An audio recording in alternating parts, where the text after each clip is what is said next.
Good morning Ireland, good afternoon Philippines. Naandito tayo guys, papunta sa cliffs of Moher.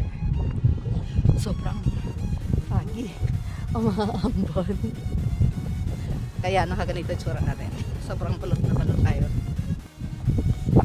So lalakarin natin papunta doon sa cliffs. Hi Mason, lamig na lamig ba yan? Ay sus naman lamig na lamig oh, nakangiti pa yan ha. Hello. Okay, mga shops. Oo, kasi New Year so baka sarado talaga. So aakitin natin yun guys, punta tayo doon para makita natin yung cliff.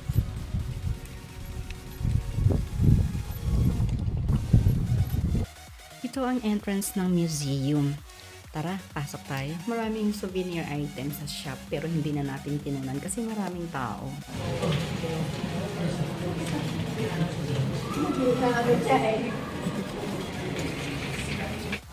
So guys, andito tayo ngayon sa museum. Bago tayo pumunta. Naka-display dito sa loob ng museum ang lahat tungkol sa cliff, mga rock formations, at iba pa. Lamig na lamig ako.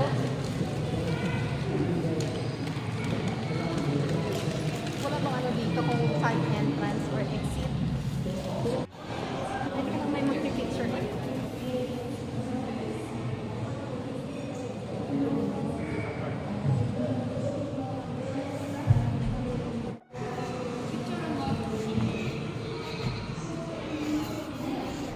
Pagkatapos natin makakuha ng mga informations dito sa first part ng museum, tumuloy na tayo para manood ng short presentation about the cliffs at saka kung ano pa yung ibang mga activities na pwedeng gawin dito.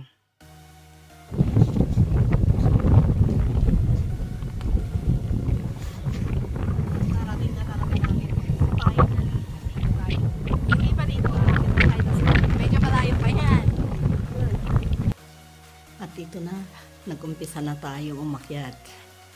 Ang taas ng elevation nito, kaya nahihirapan sila kasi bukod sa umuulan, ang lakas pa ng hangin.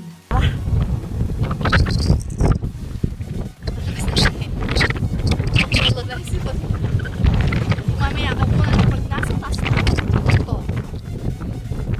papagita ko sa inyo yung dinaanan. So, pupuntahan pa sana natin yung castle na yan. Malapit na lang dito sa west. Nandito na tayo sa tuktok.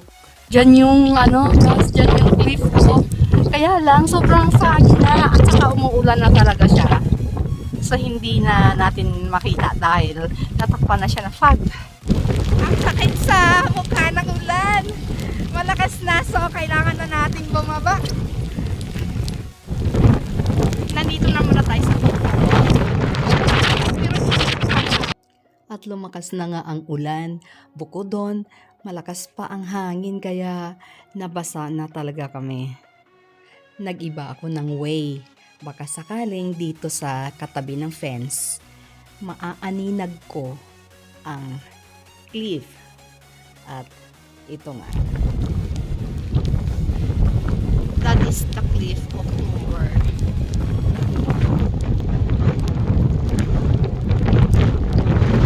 Alam niyo ba kung bakit interesado akong marating ang lugar na to?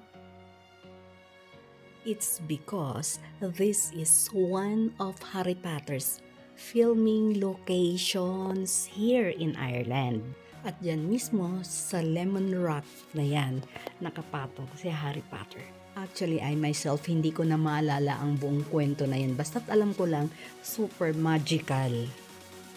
Sa sobrang lakas ng hangin dito, hindi ko marinig kahit yung sarili kong boses habang nire-review ko yung mga clips ko. Gusto ko talaga sanang puntahan yung tuktok ng clip na yan, kaya lang sobrang lakas ng hangin, baka ilipad ako. Ang daming tao.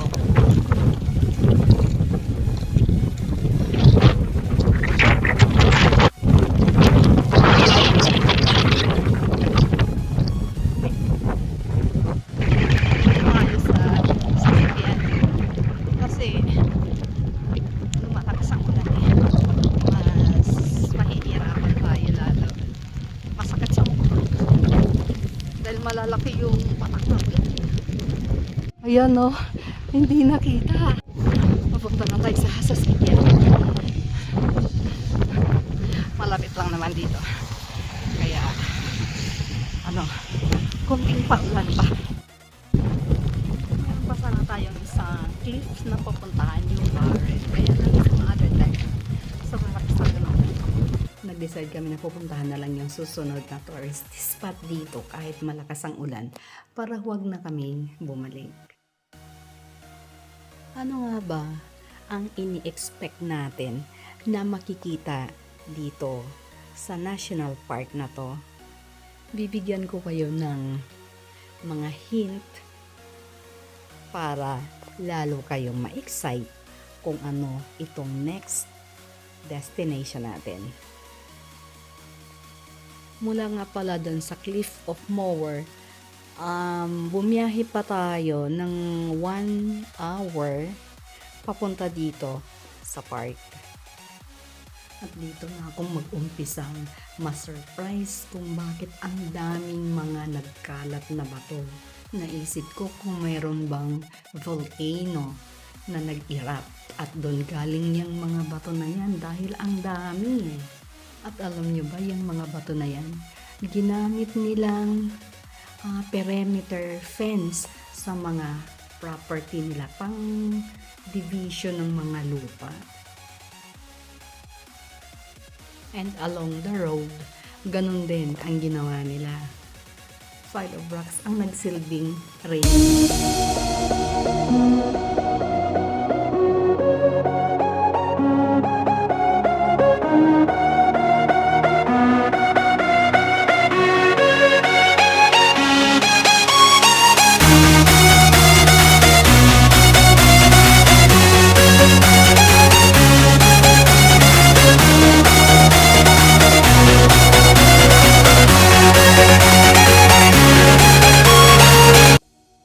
Pagmasdan yung mabuti ang rock formations dito.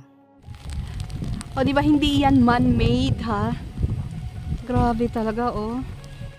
At sinamahan ako ni Marvin papunta sa mismong cliff.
Narating ko na to. Batuhan na batuhan talaga. Grabe. Basa na ang cellphone ko. Na din. Okay guys, so I hope you enjoyed watching my vlog. But please don't forget to subscribe my channel. Pastime, etc. Naku, tara na. Basang-basa na talaga ako.